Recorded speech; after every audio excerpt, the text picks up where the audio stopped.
All right, guys, we're going to continue studying Romans chapter 6 today. This chapter is about why you should not sin. It might sound almost ridiculous. Of course we shouldn't sin. Everybody knows that, right? Well, why not? I think it matters. It makes a difference. The Bible devotes a lot of time telling you not to sin, and it devotes a great deal of time telling you why. Romans chapter 6 is one of the places that talks about why you should not sin. There's all kinds of reasons. The wages of sin is death. I don't want to die, right? There's condemnation for sin.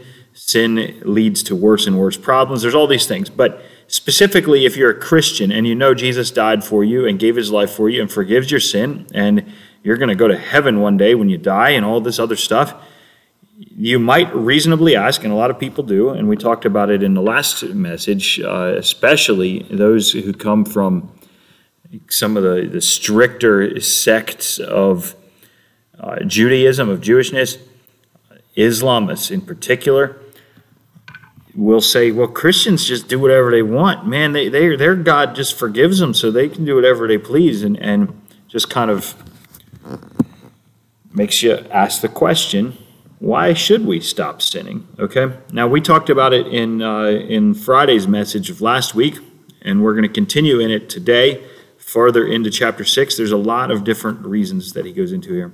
And I want to say, too, I apologize. I feel like my videos and my uploads have been going up at weird times. I really want to try to hit these right at noon, but I have been failing at that for the past couple of weeks, and I'm sorry for it.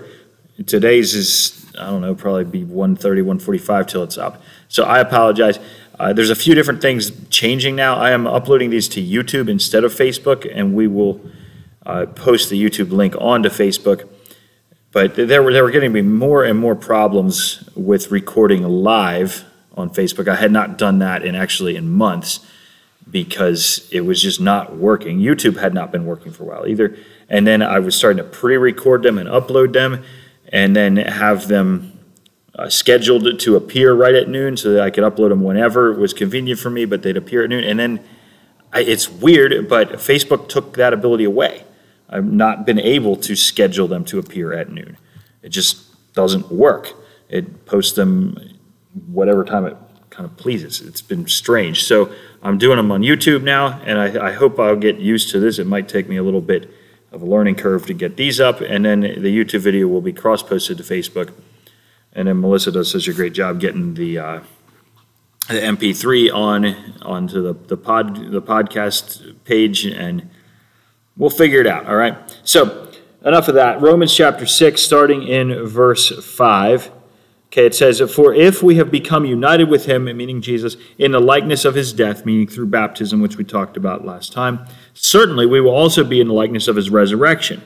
Okay, so if you've been buried through baptism into his death, then when you walk out of that baptistry of dunked under, symbolizing a burial, and walk out, that symbolizes the resurrection. Now you're walking out in newness of life, it said in verse 4. Okay, so think of that. Why should we go on sinning so that God's forgiveness will increase, so that grace will grow and abound all the more? No, we shouldn't, because that's been dead and buried, and now we're walking out. It's symbolizing the resurrected Jesus. So there's no sin there, okay? "If we've become united with him in the likeness of his death, certainly we shall also be in the likeness of his resurrection. Knowing this, that our old self was crucified with him in order that our body of sin might be done away with." That's the burial. That's the death and baptism and burial of your sins. Dunked under. That's why I dunk in baptism. We talked about it last week. It's symbolizing a burial, going under, okay, and done away with, disposed of. The sin is buried and it's left in the pool, or think of it like dirt in a bathtub. You get out of the tub clean and your dirt stays in, right? So if you're going to go wash off in the bathtub, why would you come out of the bathtub and then go roll around in something stinky and dirty? That's the whole point of getting the bath, right? It's to leave that stuff behind and not just go right back into it. So why in the world would you go on sinning? The whole point was to get clean, to be washed clean, to bury that, to be dispose of that. So that we would no longer be slaves of sin, for he who has died is freed from sin. And that idea of a slave to sin is going to come up more and more here in chapter 6 and 7. Okay, we'll see how far we get today, but we will probably hit it some more tomorrow. All right, now if we have died with Christ through baptism and all that, okay, we believe that we shall also live with him, resurrection, knowing that Christ, having been raised from the dead, is never to die again. Death is no longer master over him, for the death that he died to sin once for all, but the life that he lives to God. Even so, consider yourselves to be dead to sin, but alive to God in Jesus Christ, in Christ Jesus. All right? He's spelling out these things that I just kind of said. If sin's dead, you're dead, all that is dead now, and now you're alive in Christ. Verse 12, therefore, do not let sin reign in your mortal body. We talked about this in the sermon and a few times last week in chapter 5. Sin reigns in this world. Yes, God's in control, but sin reigns. Do not let sin reign. Okay, do not let it reign in your mortal body. Do not let it be in charge of you. All right? A reign is a kingdom. A king reigns over his kingdom. Okay, there is a kingdom of sin. Do not, and the kingdom of sin is, the king of it is sin itself. Do not let sin be your king, all right, over your mortal body, so that you obey its lusts, all right? It's a bad thing. It's trying to boss you around. It's trying to tell you what to do. Don't obey it, okay? It has lusts. You don't have to do them. Just because you're tempted doesn't mean you have to do it. Do not go on presenting the members of your body to sin as instruments of unrighteousness, but present yourselves to God as those alive from the dead, and your members as instruments of righteousness to God. For sin shall not be master over you, for you are not under law, but under grace. We'll probably just pause here and hit the rest tomorrow, but we'll see. Look at what's going on here. You've been dead and buried. Sin is dead and buried, and you're alive to Christ, okay? Therefore, don't let sin reign over your mortal body. A kingdom wants to have a domain, right? It wants to have space. A king doesn't want to just have a throne. He wants to have a kingdom. He wants to have a domain, kingdom, right? Well, don't let it be you. Don't let it be any part of you. Okay, so your body has lust. When I say the word lust, and when it says the word lust right here, it is not only referring to sexual lust, okay? There's probably other translations here. I use the New American Standard Bible, and that's what I'm using, okay? That's what's in my mind when I read this. But don't think of it as just sexual lust. That is not by any means the only use here of the word for lust. It's talking about any kind of consuming desire that you might have. It might be a kind of a gluttony towards food. It might be a greed towards money. It might be some kind of power hunger. Anything like that. It would categorize as lust here, okay? So your body, your life has these sorts of things, these temptations, just kind of control you. Some people just like to have control over everything, every detail of their life, or they become consumed with all kinds of things, even good things, even healthy sorts of things can become consuming, so that you won't leave the house until you've, I don't know, you sometimes call it like OCD or something, obsessive compulsiveness. Any of those things would fit into this category. Oh, yeah, I just can't start my day till I've gone for my jog, till I've had my whatever, I just need to get out of here until I can get my head on straight. How you do that? Well, I go do this, I do that. And any of these things, so you obey its lust. You're obeying some kind of temptation, some kind of urge. If you're presenting your bodies as instruments of unrighteousness, your body parts. Like we have these things. I have a hand. Look, here's my hand. It's an instrument. It's a tool. What's it used for?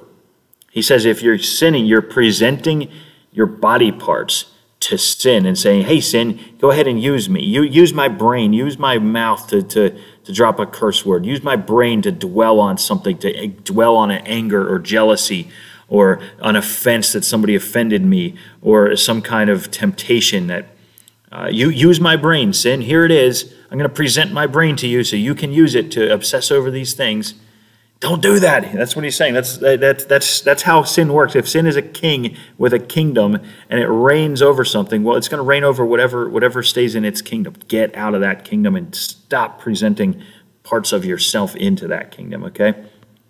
But instead, present yourselves to God as those alive from the dead. Baptism symbolizes that when you get out of that pool, right? As those alive from the dead, and your members to God as instruments of righteousness. For sin shall not be master over you, for you're not under law, but under grace. I think we will talk about what it means for sin to be your master tomorrow, okay?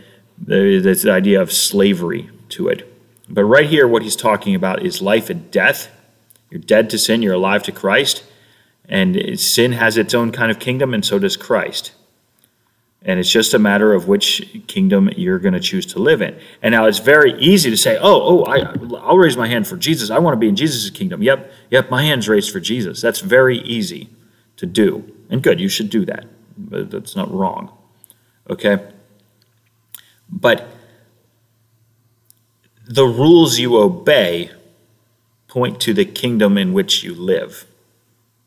All right? Which king are you obeying? Think of sin as a king in this case. I have talked about sin a lot lately because we're in Romans and it matters. And there's a lot of ways to think of it. But right here it's talking about a kingdom. And think of sin as a king. Don't think of sin as just a bad thing you did. Stop thinking that. That was a sinful thing you did. Yeah, it was. The reason you did it was because you have the condition of sin in you. Okay? I say that a lot. You need to understand it. Sin is way worse than just the things you do. Okay? Now think of it, whenever you commit a sin, it's because you're obeying sin. Sin is your king. Sin is a king with a kingdom, and every kingdom has laws. Every kingdom has rules. They just do. All right? In the kingdom of sin, the rules are go commit sinful things. Go do whatever sinful thing it tempts you. And we all have different temptations and stuff like that. Okay? Don't pigeonhole it into one. Sin will tempt you with any given thing. As long as it's sinful, as long as it takes your mind, takes part of your life and dedicates it to sin and presents a part of you to sin, it will be happy. It's happy to take whatever you give it. Okay?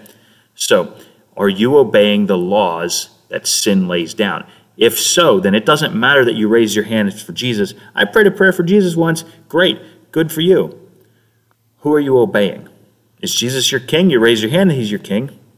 You went forward for some prayer with a pastor. You bent your knee and prayed. You did, okay, great, good. I'm glad you did that. Now, who are you obeying? The one you obey is your king. All right?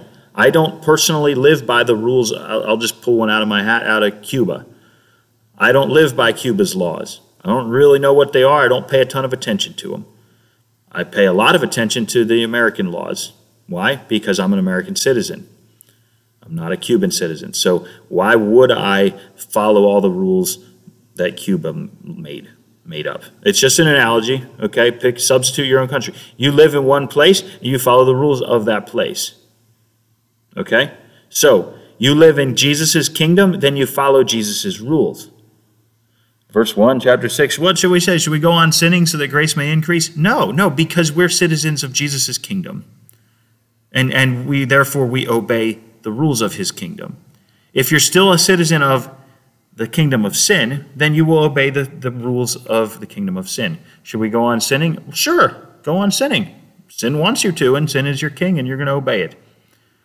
So don't believe for a minute that by raising your hand, by praying some prayer, that the kingdom of sin just was like, all right, we lose, war's over, go home, you're dismissed. Don't think for a minute. That is not how it works. Sin is a kingdom. Sin has laws, and those laws will pull you in, and if you obey those laws, then you are a sinner, and you are a sinner is a citizen of the kingdom of sin. All right? I get all that out of chapter 6 here. We'll go into some tomorrow and look at it as kind of a slavery thing. But just because sin tempts you to do something doesn't mean you have to do it. Just because there are laws in Cuba does not mean you have to obey them in the United States. You don't even have to know what they are. Just because somebody is shouting about how good they are and how much they love it does not mean you have to give it the time of day. If you go to the kingdom of Jesus, you should obey the rules of Jesus' kingdom. All right, now I keep saying rules and obeying and this and that. And somebody's going to say, well, that sounds legalistic, Tyler. You're just saying God's kingdom is all about rules and don't obey these rules and never sin again and all the. Yep, I'm getting that from the Bible here. Okay, is it legalistic? No, you're not earning your way into God's kingdom. That would be legalism. I'm going to obey all these rules and then Jesus will accept me. No, that's backwards. Jesus has accepted you, so start accepting him. Sin has also accepted you, so stop accepting sin. All right, you're in. All right, this is how chapter 6 started. Should we continue to sin so that grace may increase? No, we should not do that. Why? How shall we who died to sin still live in it? You've died to sin. He's talking to people who have died to sin. That's people who have given their life to Jesus. When you give your life, that means you die. So-and-so gave his life for his country. It means they died, right? If you've given your life to Jesus, it means you died. You died with him. You were crucified with him. You were dead and buried with him in baptism, and you were raised to new life with him. Okay? So start walking out new life. Don't tell me that's legalistic. That's freeing. You've been set free from the laws and the kingdoms of sin. You've been set free from them. So why would you go back to them? That's what this whole chapter is about. You wouldn't go back to them if you have truly chosen to walk in the kingdom of Jesus, to live in the domain of Jesus, to present yourself, your body, all parts of you as instruments of righteousness to God. Okay, here, King Jesus, use my hands, use my mouth, use my eyes, use my brain, use my feet, use my skills, my experiences, my family, my house, my resources. Use these things. Jesus, I'm moving them all. I'm a citizen. I've moved into your kingdom, and so it's yours. You own it. Right? And no, I'm not. If Jesus owns me, then why sin doesn't own me anymore? Okay, it's not legalism. You've been set free. All right? We'll talk about this tomorrow using a slavery analogy based out of the rest of Romans 6. God bless you. Keep trusting him. Keep praying for this country. Pray for righteousness. Pray for courage. And let's give God the glory no matter what happens. I'll see you tomorrow.